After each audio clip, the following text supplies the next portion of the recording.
Good to see you. I'm the sergeant of arms. Someone's already told me. This table up here. Good afternoon to everyone. Oh, that's okay. Thank you for being here. Welcome to the Equity Impact Analysis of our budget proposals as we look at cost savings and reductions. My name is Dr. Cynthia Johnson. I am the Executive Director of Inclusion, Engagement, and Belonging. I am so happy to see so many people here that want to have a voice in what is going to take place here in our district. Let me take just a moment to explain to you the process. First of all, everything that we do tonight will be done decently and in order. There is a process that we will follow. And in this process, those that have the name tags are the people that will be on the carpet. We are so excited to have members from our community, from our schools, that are here to observe what is taking place. I guarantee you, before the end of the night, you will have an opportunity to participate. Those that are joining online, I'm looking for a camera somewhere. Those that are joining us online tonight, we are also excited that you are here. You too will have an opportunity to join the conversation before the evening is over. Now, I'm going to be the usher right now. If you will come, there's seats up here at the front. And there are other seats around the room. There's 2 seats over here, there's 2 seats over there, there's 3 up there. So please come in and fill in.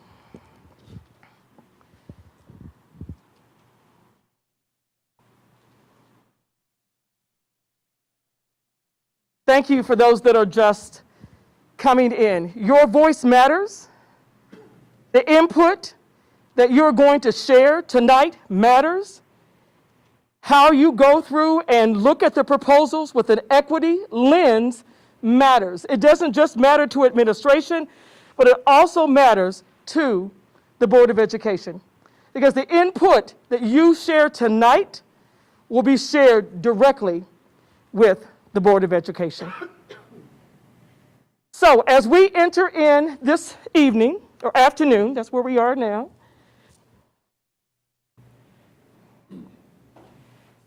I would like to invite Annette Cannoli to the floor, and she is going to review the 4 agreements. Good evening. As Dr. Johnson said, my name is Annette Cannoli. I am one of the district's curriculum and instruction specialists and equity affiliate, newly the homeless and neglected programs liaison, and I also teach in our district's GED program, which I will be scooting out of here because I have class. So we all know that anytime folks get together, there are norms, right? Some are spoken, some are unspoken in our friendship groups, around the dinner table with immediate family and extended family. So the norms are normal. However, whenever race is put on the table or issues of equity are put on the table, they are even more important. And so it is for that reason we wanted to ground our work in what has historically been our district's foundational teaching from Pacific Education Group, the 4 agreements. And I believe in just a minute, once I sit down, you will dive a little further. There's a short activity to dive a little bit into the 4 agreements, which are to stay engaged, experience discomfort, speak your truth, expect and accept non-closure. So as you move throughout this evening and we engage in the challenging task before us, I personally challenge you to think about the 4 agreements and think about where you are, what you're feeling, how you are entering the space, what's on your mind. Which of these particular agreements may pose a challenge for you this evening? And then I further invite you to lean into that particular agreement that's going to be a challenge for you, and challenge yourself when you feel yourself not meeting that agreement. Lean back into the space. Okay? That's all I have.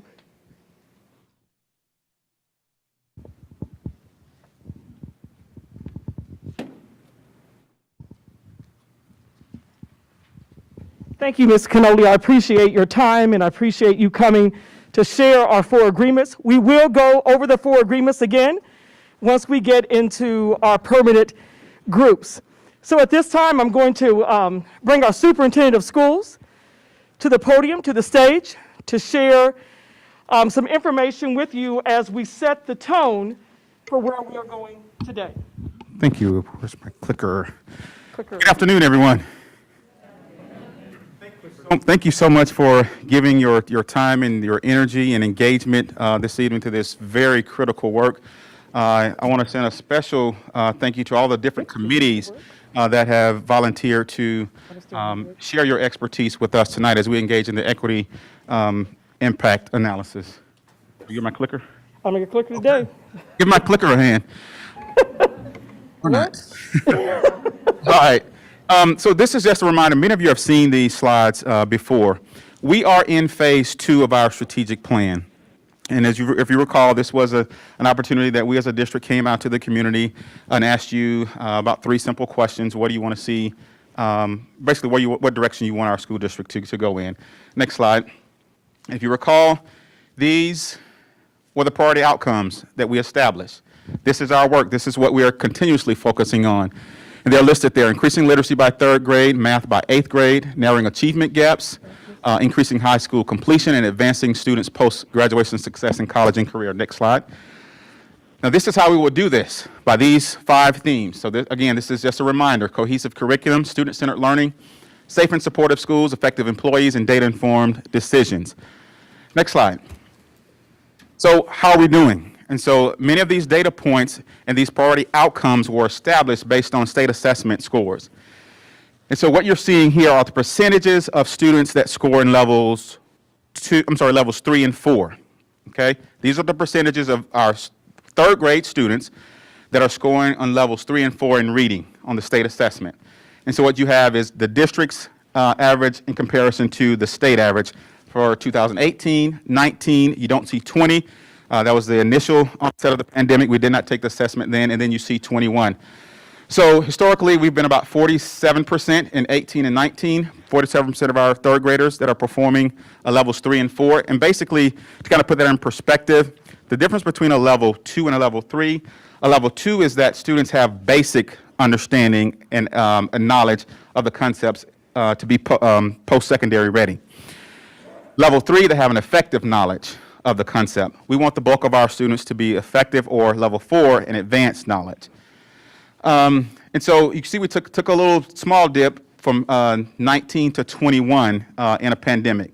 The state kind of held their own there at 40%. Next slide, we'll look at 8th grade math. And this was a critical area for us in our strategic plan. And so we have our 8th grade students currently, based on our most recent assessment, at 21%. Again, 21% of our 8th graders are scoring levels 3 and 4. The state took a dip as well. We took a dip, obviously, during the pandemic year. It's critical for students to be in class in front of a teacher to practice those math facts. So this is alarming. We're not waiting until 8th grade to address this, or 7th grade to address this. We have to address this beginning as early as kindergarten, so they can be ready by the time they get to the 8th grade. Next slide. And then the ultimate goal, we want them to graduate, right? And so our most recent data, the 2020 data, the 21 data has not been certified yet. Right. So we're about 88%, which is, and then that's our graduation rate from both of our brick and mortar high schools as well as our virtual school. So if we were to line 100 people across this room here, 12 of them wouldn't make it. And that's one too many. Okay? So that's the goal, that we want to make sure that all of our students graduate. And so currently, of our 893 high school seniors, 843 are on track to graduate. Those others, we do have our pulse on, and there are some interventions that they're being put in place for those students. Next slide. Okay, I actually can't take the credit for this slide. I was watching Dr. Faris Muhammad's equity presentation to the City Council on last night, and he had this slide up there, and I thought it was so relevant to where we are. And you know, we often hear the statement, we're all in the same boat. Well, we're not. We're all in the same storm, right? We're in the same storm. Some of us have yachts, some of us have canoes, and quite frankly, some of us are drowning. So it's up to us to be kind, and we can have a whole lesson just on this one slide tonight, but she didn't give me that much time. But what I want to point out in this is that this is a storm that all school systems around the country are facing. This is a storm that Douglas County is facing. This is a storm that Lawrence Public Schools is facing. And understand, whether your school is on a list or not, we're all in the same storm. So those schools that may feel like your name is not on the list, you may feel like you're in a yacht, but you're still in this storm. And there's going to be some loss. And so if you recall just being in a storm, whether you are on a boat and it's raining, or you're driving through a storm, and then all of a sudden you see the sunlight again. That's a great feeling. And that's what we want to get to together. Okay? Next slide. I love this slide, and I shared this slide early on in the pandemic as well, and I think it still rings true today. And it really just speaks to opportunity in a pandemic. And I won't read it all to you, but this last section, when it talks about this pandemic, it's different. It's a portal, a gateway between one world and the next. We can choose to walk through it, dragging the carcasses of our prejudice and hatred, our avarice, our data banks, our dead ideas, our dead rivers and smoky skies behind us, or we can walk through it lightly with little luggage, ready to imagine another world and ready to fight for it. And so a lot of times when there are extreme challenges that we go through, whether it's in our personal life or our lives at work, or just in general, there's great opportunity in some of those challenges. And so as we approach this work this evening, let's look for some of those opportunities in some of these proposals. And then I think I have one more slide, maybe two more. And then to ground this work, because she'll turn my mic off, then to ground this work, we all have seen this cartoon, right? Nod your head if you have. Oh, yeah. And I think it does a pretty good basic elementary introduction to equity as it relates to equality. You see the picture on the left, everyone has the same box, but still the little one can't look over the fence. The picture on the right, you give the little one 2 boxes, now they can look over the fence. Pretty good illustration of what equity is all about. However, there's recent iterations of this. If you notice, even though the little one still has the 2 boxes, he's still behind a fence, still not in the stands, or not even in the game, right? But to this author's credit, this artist's credit, it paints a pretty good, solid introduction to equity. Now, I like this next one.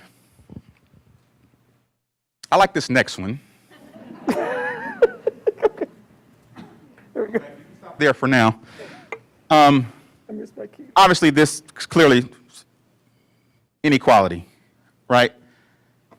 Next slide. That's equality. Okay, so now I'm giving you both letters. But you notice the little one on the right still can't get the apples. And you notice the bulk of the apples are still leaning over to the left. Okay? Next slide, or next graphic. All right, so now this is equity. So I'm going to give you a taller letter to reach the apples. But the apples on the left, still more on the left side, right? So we've been doing equity work for a while. I think it's really time that we really look at taking that a step further, right? With this next one, is actually justice, or actually fixing the system. Okay? So now I'm really concerned about true transformational change. I'm more or less concerned about really fixing the system. Yeah, I can give you a box, I can give you a taller letter. Okay, but what if someone comes behind you and they're taller than you? They don't need the tall letter. I want to fix the system. Now the apples are equally distributed across there. So kind of let that kind of ground the work that we'll do today. And then this last slide, I promise you this is my last slide. Okay, one more after this. We got one more. But transformational change towards equity is persistent, systemic change that disrupts, and I like the term dismantles, historical legacies or normative assumptions, beliefs, practices about individual characteristics, and cultural identities that marginalize and disenfranchise people and groups of people. And I promise you, this is the last slide. Okay. I like this picture for a number of reasons. We can have a whole lesson on this. What matters most is our caring staff that we have. We recognize that many of our students all across this city come to us with many variables, right? They come to us with many variables. In our Safe and Supportive Schools theme and our Effective Employees theme, it's that individual standing there with a tie on. It's that teacher, or could have a dress on. It's the teacher that understands that and takes that load off for those students. So no matter where you go in this district, you should have a caring adult that understands the variables that you come to school with, and then making sure that we provide those supports that you can be successful. Again, going back to our strategic theme and our outcomes in our strategic theme, we want to make sure that every student is able to be successful, and ultimately that 88% that we're missing about 12%, that needs to be 100%, okay? So I just want to kind of ground us in the work that we're going to do today. And again, as Dr. Johnson said, those that are watching, our team members that are over here, and obviously you all will have an opportunity to participate and share your feedback on the proposals that you hear today. Okay? Thank you. Thank you so much, Dr. Lewis. We are going to continue today, and we're going to look at the purpose of why we are here. We're pulling up the garage so that we can have just a few more chairs. I want to take you through this definition of educational equity. Not only is it part of our equity impact analysis tool, but it is also part of the Lawrence Public Schools equity policy. We literally are going to look at it word for word. Educational equity is when educational policies, practices, interactions, and resources are representative of, constructed by, responsive to all people so that each individual has access to, meaningful participation in, and has positive outcomes from high-quality learning experiences, regardless of individual characteristics and group membership. I want you to think about that definition of equity as we enter into this process. Situate your mind on this definition as you analyze the different options. So let me take a moment to share with you information about the tool. The purpose of the tool and the process aims to analyze the budget options through an equity lens. So if you will, put on your equity glasses right now. And we're going to gather this input for the Board of Education in decision-making regarding the budget reductions. We know that as we have entered into this space, and I know that you are here tonight because you know that something has to happen. We don't know what at this time. We are here tonight to offer input and to gather input to share with the Board of Education. So tonight, to continue to set the stage for all that you're going to look at tonight. I'm going to bring Dr. Zach Conrad to the podium, and he is going to review the options. He is going to look at free and reduced lunches, how students will be dispersed racially throughout our district, so that you have this information in your toolkit.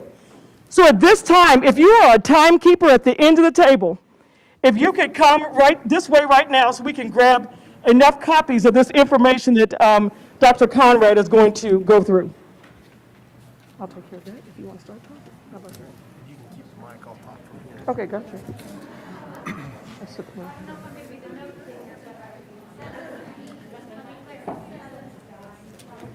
How's life going? It's been going pretty good. How's life going for you? I've been meaning to email you. Yeah, I've been touch base. I've been stagnant for a while, so there's been a lot going on in life. But I've been thinking about you all. Yeah, there's a table. Is that mine? I think we're passing it down. Yeah, just take them to your table. Okay. Yeah, so far. Good talking to you. Yeah. Oh, here. Go. Okay.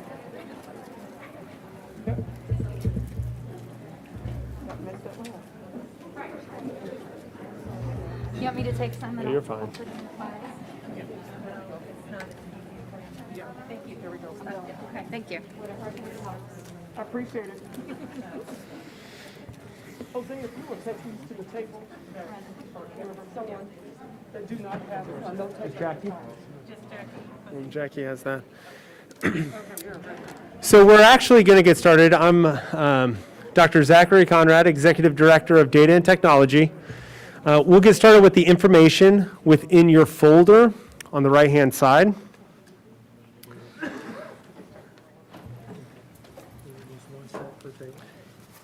Yeah. And the first thing that we're looking at is a blue sheet of paper. That's the executive summary. Now, there's a few things that I want to point out here. There are 3 options that are listed. And if you look at the screen, it shows you where those options are. It's the dark bullet point. And then underneath each option, they have bullet points for comparison. For example, option 1 has an estimated savings of $7.8 million over 2 years. Option 2 has an estimated savings of $6.8 million. And option 3 has an estimated savings of $6.6 million. Option 1 in the bullet points includes 5 building closures, 16 out of the 17 school boundaries. That's going to include all elementary and middle school. 16 out of the 17 boundaries will be impacted by this. There's a reduction of 24 programs and an estimated reduction of 76 FTE. Okay. I'll include additional information where it says equity analysis results tomorrow when the activity today has been completed. I will gather all that up and I'll be able to put that in this executive summary as well, and this will go to the board. Now you'll see option 2 has 2 building closures. Only 9 out of the 17 school boundaries will be impacted. Now it's a reduction of 32 programs with an estimated 99 reduction of FTE. When you go down to option 3, there are 0 building closures, a reduction of 34 programs, but an estimated reduction of 117 FTE. So you see in the first option, when it comes to building closures, when you close the building, you're not reducing as many FTE as when you end a program. So you could see in option 3, you're ending a few more programs, 34 programs, and there's an estimated 117 FTE associated with those programs. The middle option, option 2, has some building closures and higher FTE. So it's sandwiched in between the two. Now, option 2 has 32 programs a reduction of 32 programs, and option 3 has a reduction of 34 programs.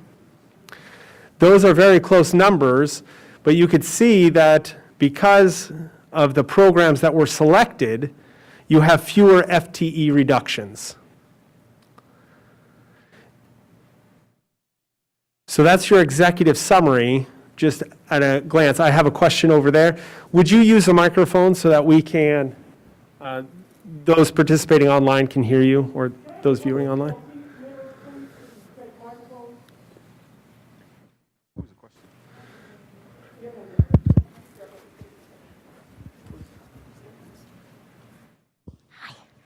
I just wanted to know if you could explain why option 1 is over 2 years and options 2 and 3 are over 1. That's a fantastic question, thank you. So option 1, because there are multiple building closures, it would take a full school year. Within that multiple school closure, you have 3 elementary schools that would be going to Liberty Memorial, and Liberty Memorial would need some, what's the right word I'm looking for here? Updating or renovation. That's the word. I like my numbers, my words, they slower to come to me. Renovations that would be planned out throughout that year. Okay, I had one more. Okay? On a line-by-line analysis from all of the options, there were very similar cuts in programming, and then you just, things changed from here to there. I did notice one omission on option 2 that was included in options 1 and 3, and I wondered if it was intentional or not, and perhaps I just couldn't find it, but in option 2, you did not include a reduction of an executive director position, and that was included in both options 1 and 3, so I was curious So about that. between each of these options, different things got selected. And so it's not necessarily an omission, it's that it wasn't selected in option 2. So some of the things that were not selected in option 2 did not pick options that included FTE. And that's why you see up there that there's an estimated 99 reduction of FTE in option 2, and there's 117 reduction in option 3. Right, that was a very specific position, though, that was not included in option 2, and I literally checked through every single thing that carried from 1 to 2 to 3. So, In option 2, that was taken off the table. okay, Yep, thank you. yep. Phil? Phil Mitchell, Free State High School. Could you go into some detail on how these packages or options have been compiled? From the BPEC work that we've done, largely it was a long list of options. Here, they've kind of been packaged with, set amounts of savings. So I was curious if you could talk about, who was involved in the process of creating these specific packages of proposals. Absolutely, thank you, Phil. So this started with the subcommittees in BPEC, the BPEC subcommittees. All 9 BPEC subcommittees submitted 3 proposals each. Those proposals went to the full BPEC committee, and that's the entire list that Phil is referring to. At that point, the BPEC committee as a whole had 2 opportunities to identify those savings that they would opt for. And so we sent that out. BPEC members sent that back to us with their ratings. We then did just a straight count of how many times something was selected. We combined those 2 to create this overall. What you see at the top is the result of that. So there's 2 occurrences where BPEC committee members went through and selected which one of those items that they would recommend putting on that list to get us to that $7 million mark. Those 2 were combined, the total count, and then we selected the highest ones to get us to that point. So option 1 is the work that the committees were charged with doing and have done. Option 3 was based on the acknowledgement that we've heard from the community that we do not want school closures. And so we created option 3, was everything on that list that did not include a school closure. So that's everything that wasn't a school closure. And we got to 6.6 million with all of the BPEC subcommittee recommendations, everything that is not a school closure, $6.6 million with a reduction of 117 FTE. The executive leadership team then did somewhat of a mix in there to get to that $7 million mark, where we had some building closures but fewer, and we had some reduction of FTE but fewer. And so that was kind of the middle of how we got there. Go ahead. Just a comment on that is that I know that many members of the committee did not feel that $7 million is a necessity. And many of the packages, the spreadsheet that we were given had a $7 million goal. But we don't need $7 million. We can negotiate how much that we need. And I think it's a mischaracterization of BPEC work to say that we came out and said we need to save $7.8 million. With that, I'll stop. Yeah, I appreciate that. I think that that is something that we are giving to the board, and the board will direct back to us. And so that's just communication there. Okay.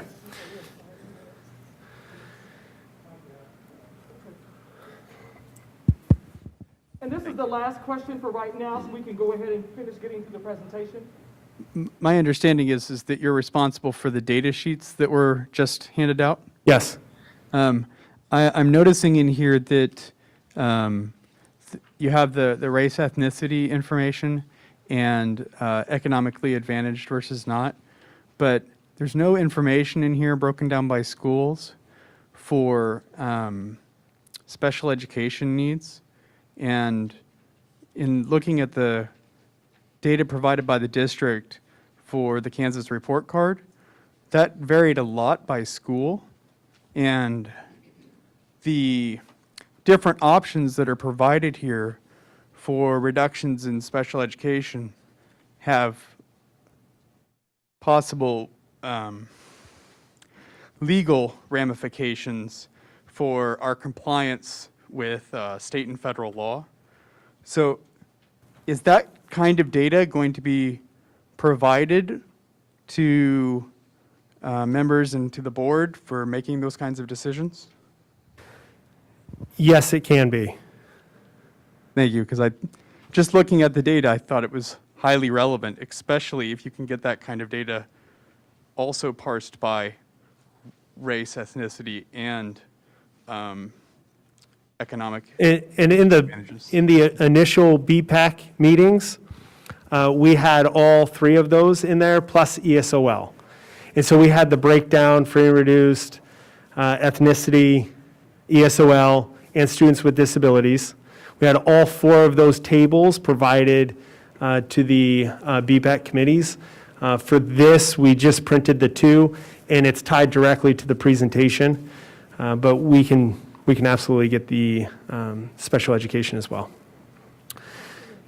Okay, so then we also have the table comparison. And I don't know did they actually get a table comparison? Did they get that sheet?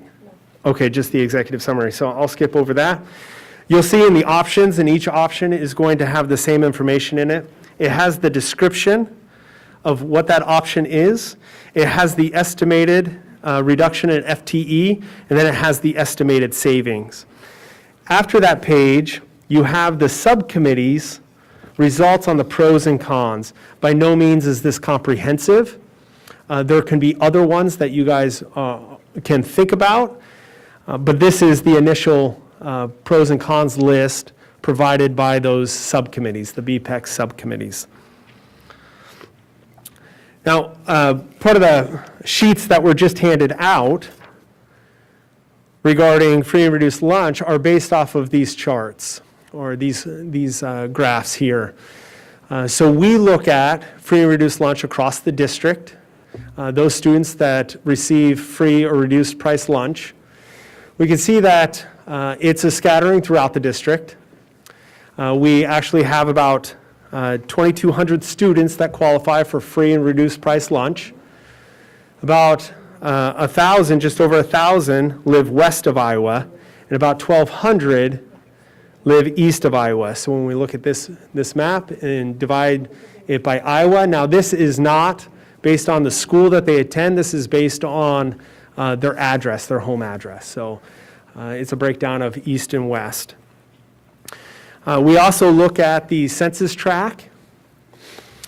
This is the median household income by census tract.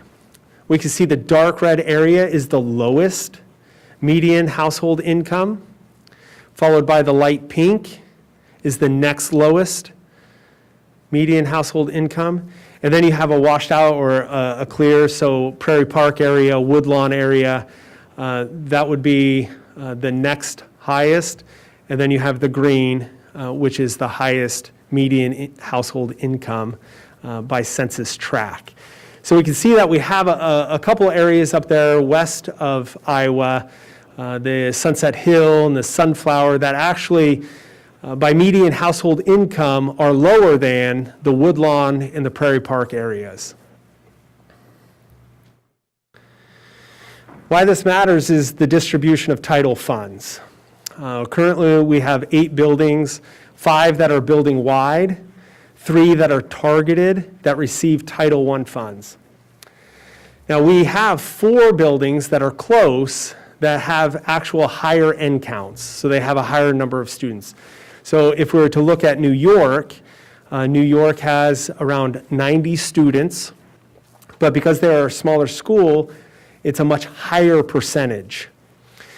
Compared to a Sunset Hill or even a Quail Run or a Sunflower that has well over 100, if not 130, they have much larger populations, therefore their percentage is smaller. And so they are not able to receive those funds. And that's one thing that we consider and look at. As we combine buildings together, there's the potential and possibility there that we can concentrate those funds more effectively instead of dividing them amongst multiple buildings. And Zach, that would be similar to what I was sharing, fixing the system. Because right now, as it stands, we have some students that are on a ladder but can't reach an apple. Okay, because when he was talking about some of those schools.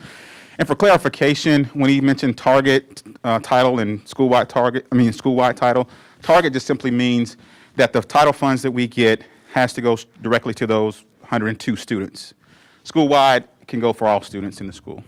Thanks. Okay, are there any questions? We have 2 minutes left for questions for right now. Go ahead.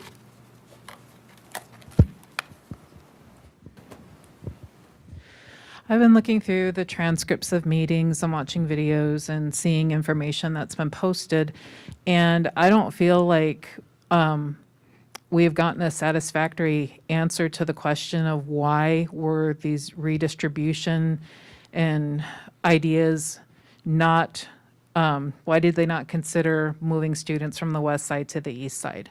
And the reason why I say that is because I know from my prior experience in community health that the resources are not equitable on the east side compared to the west side.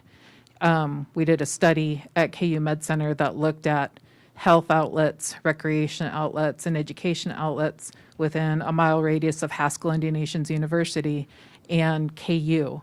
And it was a very significant difference in access to resources that would improve the health and wellness of the people within that area. And so that I don't feel like we've gotten an answer of why was it not considered? Why did the subcommittee not consider moving students from the west side to the east side?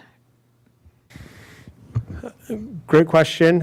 It's one that has come up over and over again about the shift from east or from west to east. Specifically in this situation, the BPEC subcommittees were charged with finding options or solutions where there were significant savings given the shortfall. And we did run scenarios where we moved west to east. In looking at that, we moved some Sunflower students into Schwagler, and then Langston Hughes into Sunflower to lessen it there. Pinckney into Hillcrest and Cordley, or Hillcrest in New York, sorry. And then Deerfield over, and those were some of our buildings that had the highest capacities there, so alleviating some of those pressures. Unfortunately, the cost savings was minimal. It was actually an expense in order to move. So the charge of the committee was to find those specific options that had significant savings. And so outside of this process, that's something we can look at, that redistribution. But for this specific purpose, that just didn't show the significant savings. My question is, I know we're doing, this is great, an analysis, we're looking and we're comparing, but how, are you guys also going to give us the comparison of, we just have the budget savings, but what about, what's it going to cost? How much is it going to be if you do close 5 buildings? What's the other flip side of it? Like, we're trying to look and compare and see and understand this analysis through budgets, there's many variables here. But we just have one side that we're looking at right now. We're only looking at the budgets and one thing, but where's the other side? How long? You talk about 2 years, 1 year. Like, what is going to be for us to redo Liberty Memorial? Is it even adequate? Like, there's so much more to look at, and we're making some very big decisions and some analysis on only one side of numbers. So are you going to get that to us? So in some of that, I'll speak specifically to the Liberty Memorial situation. We have 2 separate funds that we're referencing here. We have a general and we have the capital. And the renovations would come out of that capital. Where we need to save significant dollars is out of the general.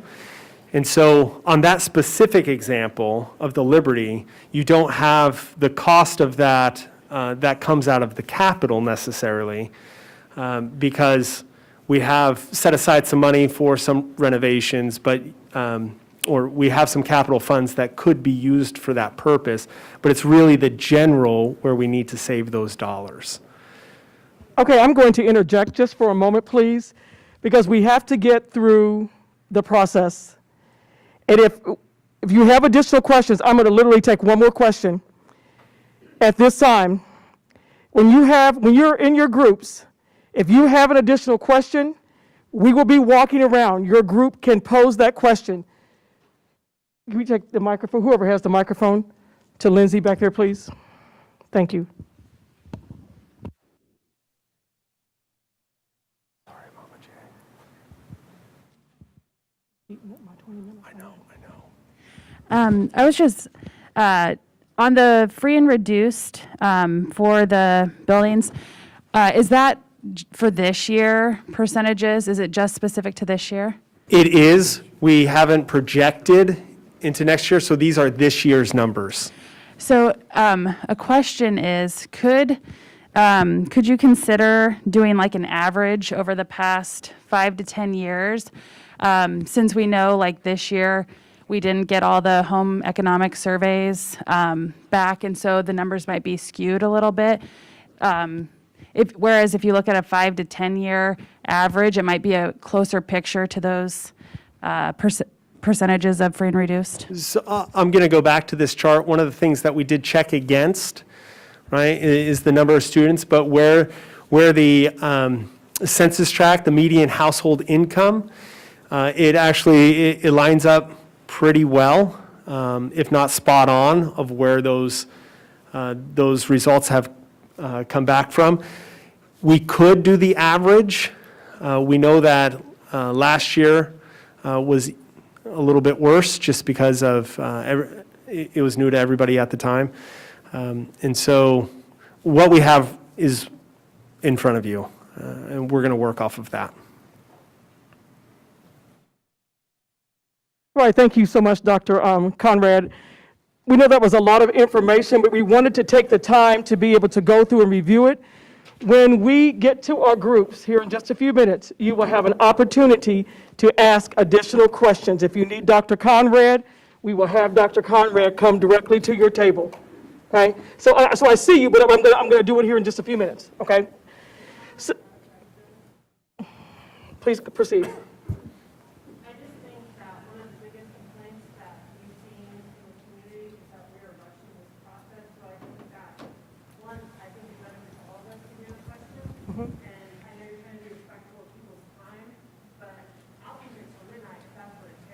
Got you. Dr. Lewis, I'll have you respond to that. Thank you so much. I appreciate you. Yes, thank you for that comment. Yeah, we've heard it feels like it's rushed. There are some statutory dates that we have to meet if the board decide to close a school. And to keep in mind, I know there's a February 14th date that's floating out there. That's not the date that the board will vote to close a school. They won't vote to close a school if they vote to close a school until mid-April. So since then, I think at one of our budget and program evaluation committees, we shared that February 14th, the board will vote on the resolution to do public hearings. Now, that has to happen in February.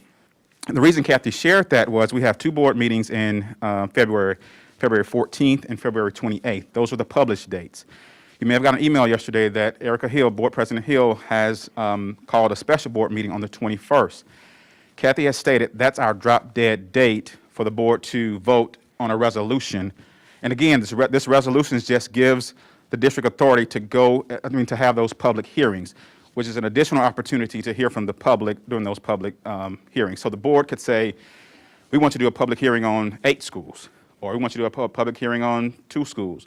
We will do those public hearings, and based on the information from the public hearings, they will make a decision. The other reason that the board wanted to call that special board meeting, again, hearing from the community, it feels rushed. I need to get my voice heard. So they will have an opportunity to have public comment, not just February 14th, but public comment also on the 21st as well. Yeah, they have to have this information Monday, and we have to have time to compile it.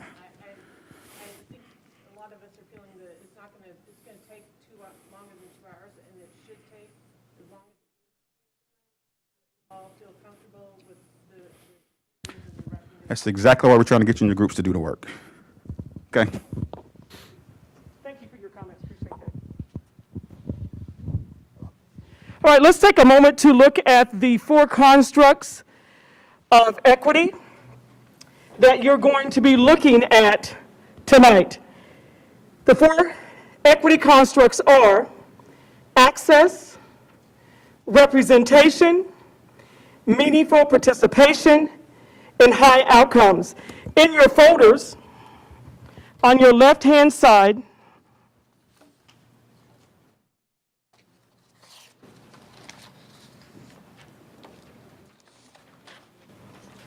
you have a placemat where you can write notes. This is for you. You have an official note taker at your table. But this is a document where you can write some additional notes.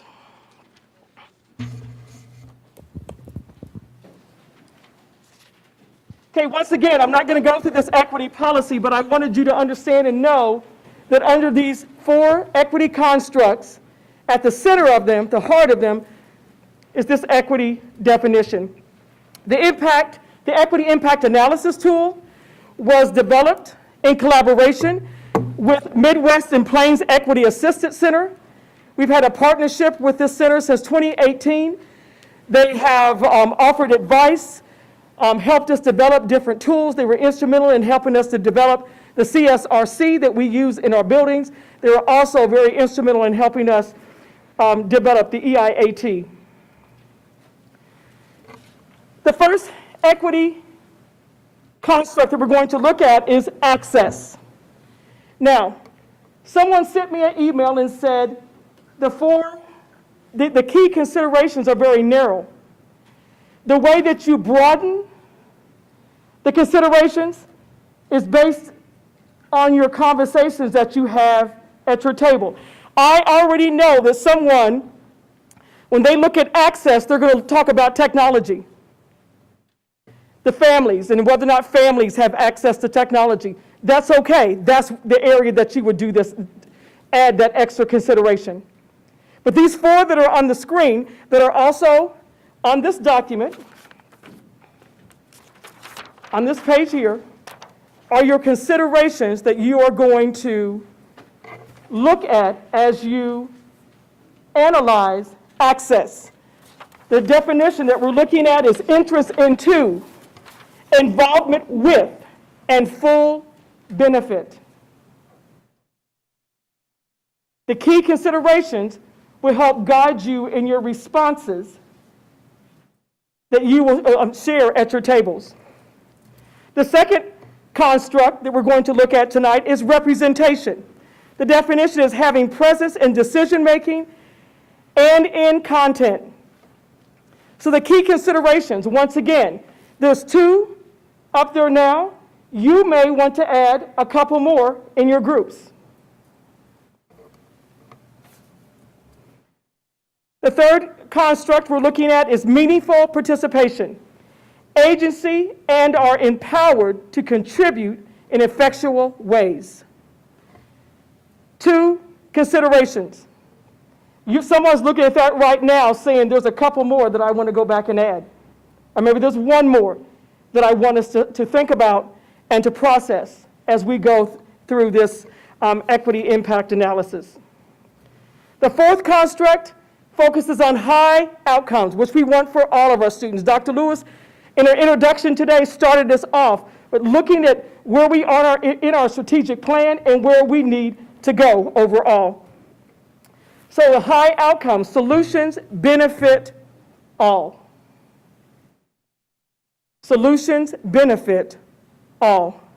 Now on this one, there are three key considerations that you will use to develop your responses. So let me take you through the overall process. Each person will be assigned to a table. Right now, you are not at your analysis table because we're going to randomly mix this up so that nothing has been predetermined, nothing has been set. We're going to move here in just a few minutes. Give you a chance to stand up for a second and get some blood flowing as well. So let's take a moment to look at this tool, the Equity Impact Analysis Placemat. I'm going to start on page 1. When you get in your groups, you need to select a chairperson. I've taken one thing off of your table. I guess people can't hear me if I don't have my microphone doing. Just remember to do that. So I've taken one thing off your plate. Note takers, thank you, note takers. I appreciate you just volunteering. Some of you walked in, I was like, can I have you for a second? Thank you for agreeing to take notes for your group. You're going to select a chairperson. Your secretary note taker has already been selected. Then you're going to go through the 4 agreements of courageous conversations. Go through that information. Then you're going to come down here to the bottom, and you're going to look at the critical reflection on the proposals. I'm going to have a timer here in a few minutes on the screen that will take you through that process. On the back, once again, this is for your note-taking. This is the same document that the note takers have in front of them. Note takers, when your team is assembled, I would like for you to turn your computers around so that people can see your empty document. There's nothing that has been written in. Okay? So when you get to the part, and we're going through each construct, you will have 15 minutes to look at each construct. I know that 15 minutes is not going to be enough time. but this is where we're going to begin today, if you will. It says, use this framework to analyze the proposal through the lens of the 4 equity constructs. Write a response for each construct. So under access, you're going to determine, under access, the proposal that you're assigned, is it to a great extent, somewhat, very little, or not at all? And you're going to select one of those 4 areas, and the response will be typed in that area. Anyone have any questions about the process?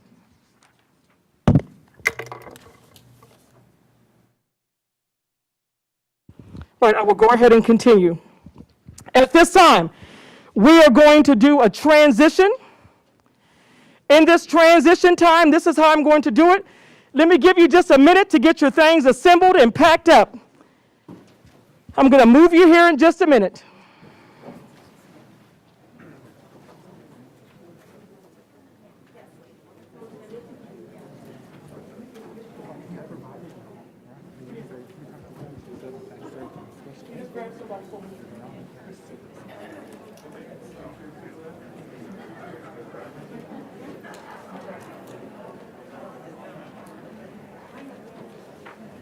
Take about 30 more seconds.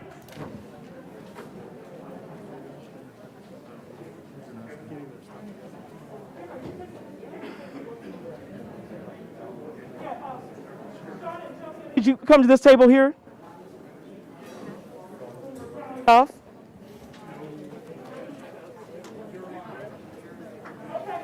Together in 5, 4, 3, 2, and 1. Now we're just going to make it old school. I sat down a lot of time this weekend trying to figure out what is the best way to do a random break up of the groups. We're going to do the old school count that we did years ago. So I'm going to point to you, not you, because you're a note taker. We're going to count up to 11, and then we'll start over. Okay? Right, come on, Kylie. You got to pay attention. Okay, so we're ready to go? We're counting up to 11. Okay. Say it out loud so I can. 1, 2, 3, 4, 5, 6, 7, 8, 9. 1. 2, 3, 4, 5, 6, 7, 8, 9, 10, 11, 1, 2. So I'm sorry. 4, 5, 6, 7, Julia. 8. Heather. 9. Okay. 10. 3. Yep. I've already done this table.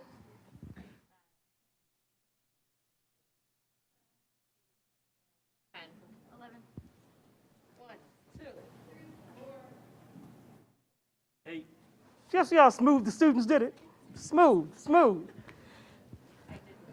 What was your mark? 8. 9. 10, 11, 1. Note taker. Okay, does everyone have a number? All right, let's move it this time.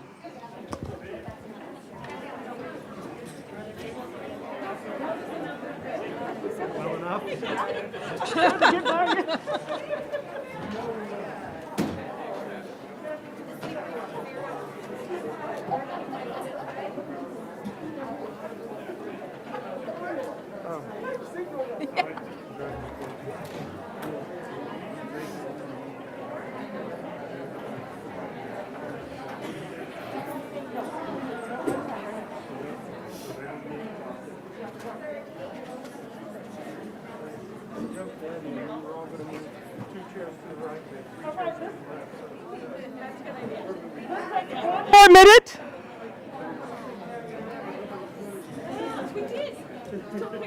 Find our spots.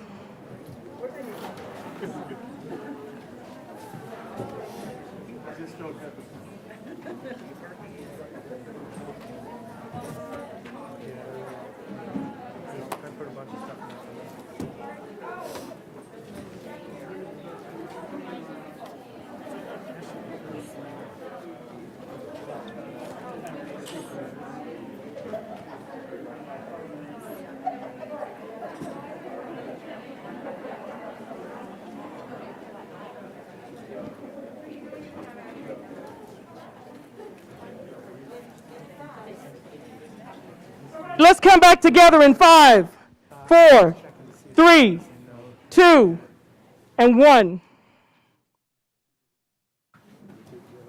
Everyone is in your assigned seats. Not assigned seats, but your assigned groups that you selected by your numbers, randomly.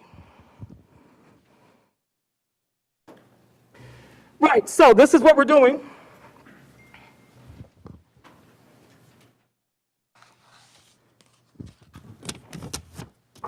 Tables 1, 2, 3, and 4. Raise your hand for me, please. You are going to analyze option 1. Tables 1, 2, 3, and 4. You will analyze option 1. Hold up option 1 for me, please. Someone hold up green one for me. Sorry. Give me your green. He's like, oh, hold on. Option 1 for table 1, 2, 3, 4. Tables 5, 6, 7, and 8. You are going to analyze option 2. Yellow. Thank you.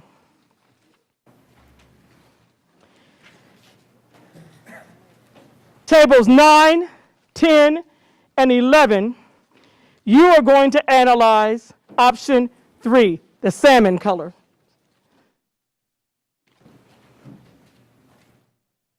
Make sure that we're all on the same page. Tables 1, 2, 3, and 4, what color are you analyzing? Green. What option is it? Tables 5, 6, 7, 8, what color are you analyzing? Yellow. Righty, thank you. And it's option?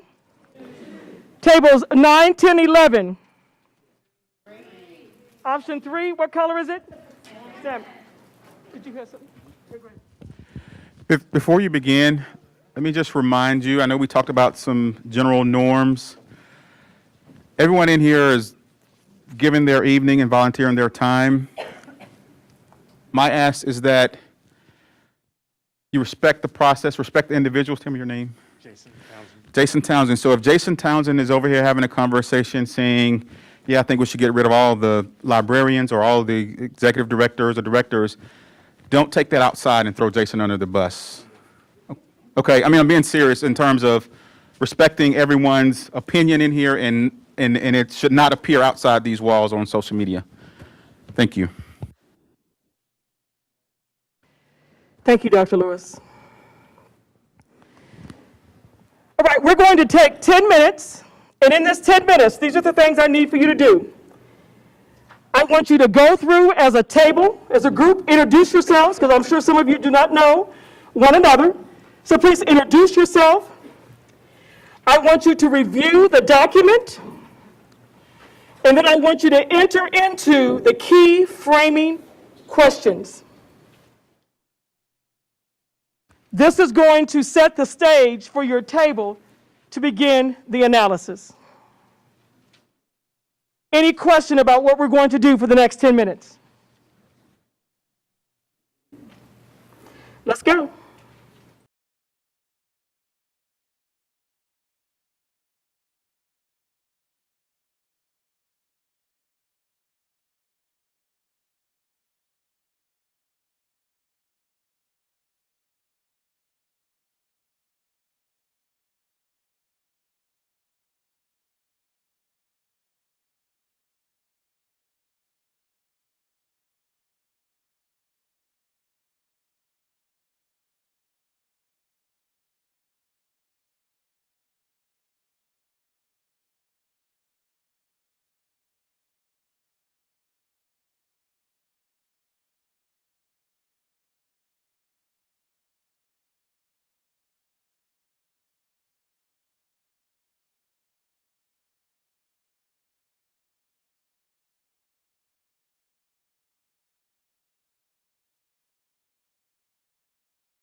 that you added your own key considerations on these 4 constructs of equity.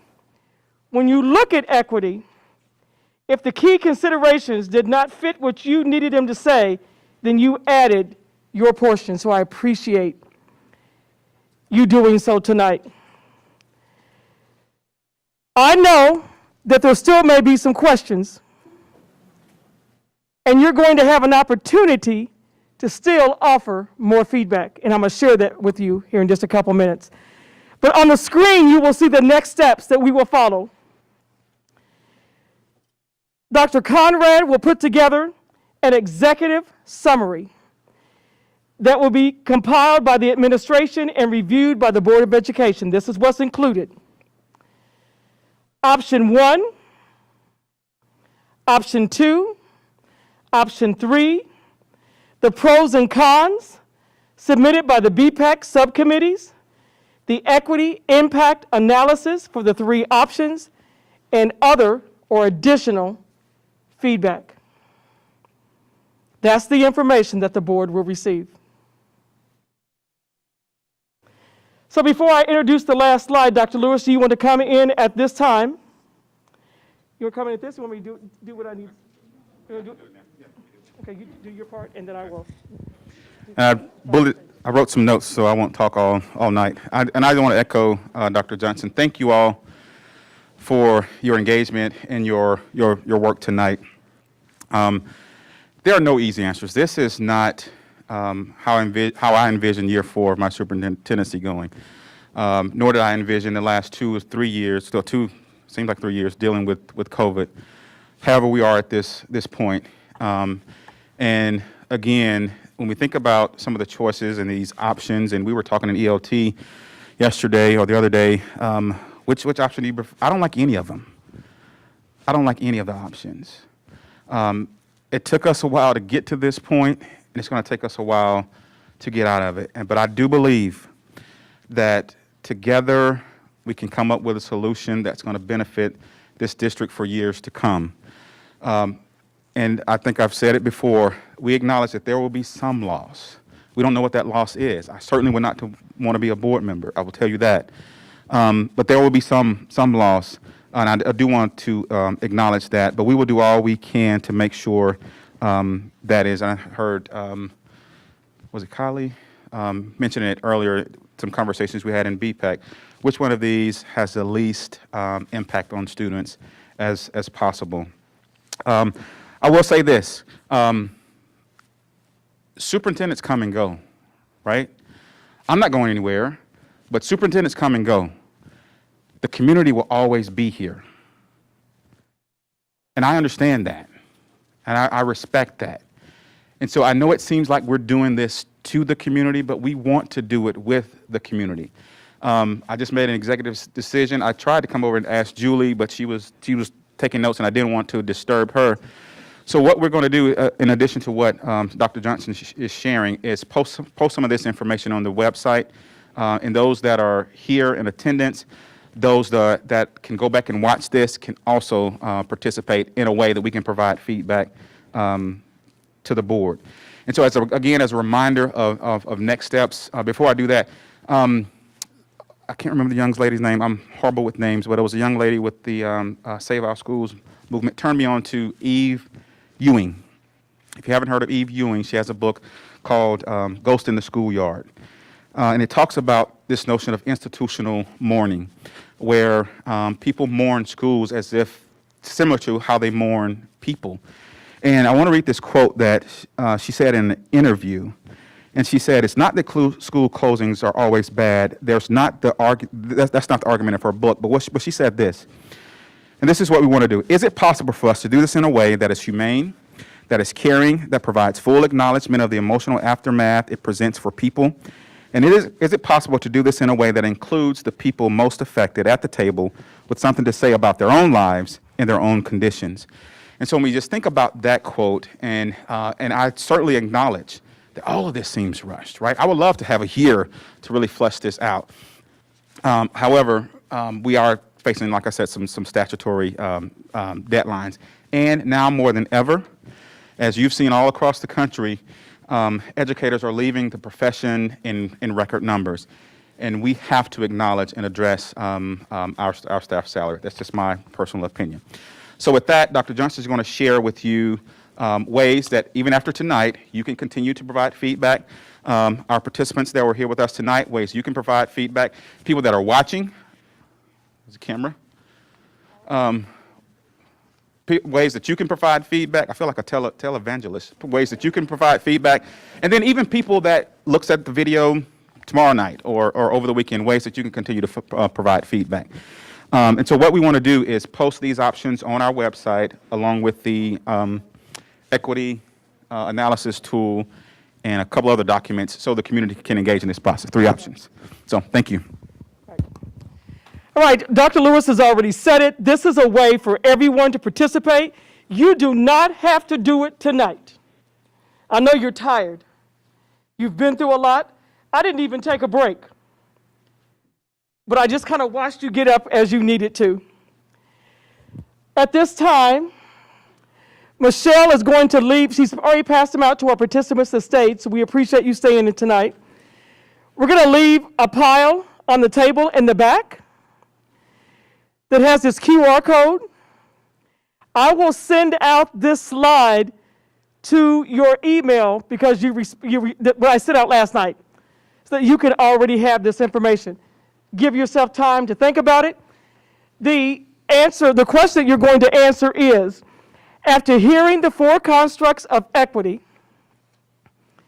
access, representation, meaningful participation, and high outcomes, and reviewing the options, what are the most critical things the board should consider before making a final decision?